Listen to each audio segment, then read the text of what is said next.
बानी पीटीआई ते अवामी ताकत नाल आने वाली हुकूमत विच नवे सूबे बनने ते कोई एतराज नहीं। वजीर आला खैबर पख्तूनख्वा सुहेल आफरीदी दी एक्सप्रेस न्यूज़ दे प्रोग्राम केपी पॉलिटिक्स विच खसूसी गुफ्तगू आख्या हुकूमत नूं वक्त देण दा तासुर बिल्कुल गलत है।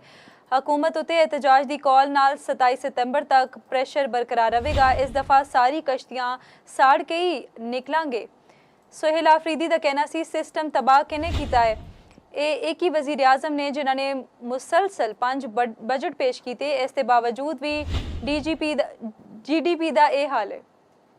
तो तनकीद आपके ऊपर हो रही है कि इस वक्त सिस्टम कोलैप्स कर चुका है। इस मौके के ऊपर आपने हुकूमत को इतना लंबा टाइम क्यों दे दिया 27 सितंबर तक? एक तरह से आपने उनको रिलीफ दे दिया, वो तो पहले ही दबाव में थे। अगर एहतजाज जल्दी होता तो क्या उन पर ज़्यादा दबाव ना पड़ता?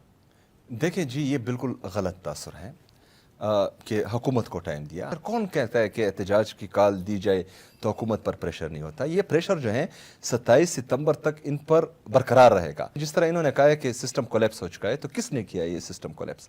ये एक ही वज़ीर आज़म है जिसने 5 बजट मुसलसल पेश किए, उसके बावजूद भी GDP का ये हाल है। अली मापा ने खैबर पख्तूनख्वा में मूवमेंट की, उसका बहुत अच्छा असर 5 अगस्त के जलसे पे आया। इसमें मज़े की बात यह है कि सबसे ज़्यादा रजिस्ट्रेशन सुबह पंजाब से हुई है।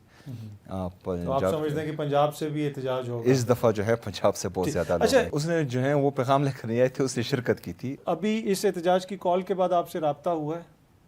नहीं, 5 अगस्त से पहले हुआ था कि कॉल ला दे, और हमने कॉल दी और कश्तियाँ जला कर ही कॉल दी। आपके एहतजाज का मकसद क्या है? अब आप खान साहब तक रसाई चाहते हैं या उनकी रिहाई चाहते हैं? मकसद क्या है इस एहतजाज की कॉल का? एहतजाज रिहाई के लिए हो रहा है डेफिनेटली। खान साहब माजी में भी कहते रहे हैं कि नए सूबे बनने चाहिए। इस वक्त आप लोगों का क्या मौक़िफ़ है?